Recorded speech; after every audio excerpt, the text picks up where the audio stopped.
పనిలో తెలంగాణ పరుగు ఆగదు అని గ్లోబల్ డెలివరీ సెంటర్ ప్రారంభోత్సవంలో సీఎం రేవంత్ రెడ్డి, మంత్రి శ్రీధర్ బాబు తదితరులు అన్నారు. రాష్ట్రం క్రేజీ పెట్టుబడులతో తెలిసొచ్చింది, అనుమానించిన వాళ్ళే అభినందిస్తున్నారు. రాష్ట్ర అభివృద్ధిని ప్రపంచమే అంగీకరించింది. HCL కొత్త క్యాంపస్ ప్రారంభంలో సీఎం అన్నారు.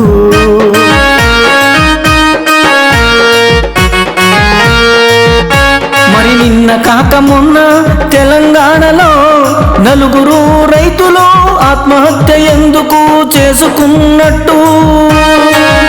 మరి HCL గ్లోబల్ డెలివరీ సెంటర్కు బుద్ధుందా?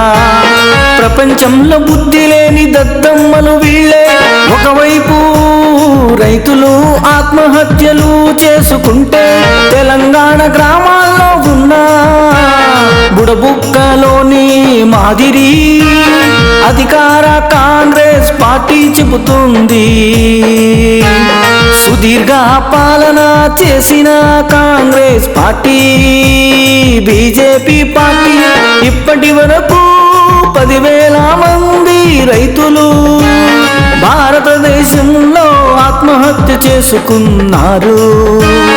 అందుకని ఈ బుద్ధి లేని రెండు దద్దమ్మ జాతీయ పార్టీలను మహాకుంభమేళ నదులలో సావకొడతాను. ఓ భారతదేశ యువతీ యువకుల్లారా, భారతీయులందరికీ నెలకు 30,000 జీతం కావాలి అంటే, ఆదాయము రావాలంటే పాట పాటి మచ్చల్ల వెంకటరెడ్డికి ఓటేసి అధికారం ఇస్తే, నిన్నటి ఆంధ్రజ్యోతి దినపత్రికలో 100 కోట్ల మంది భారతీయులకు కొనుగోలు శక్తి లేక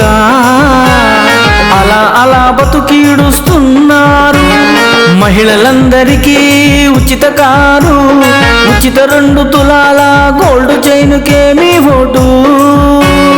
కాంగ్రెస్ పార్టీ, బీజేపీ పార్టీ ముర్దాబాద్ ముర్దాబాద్.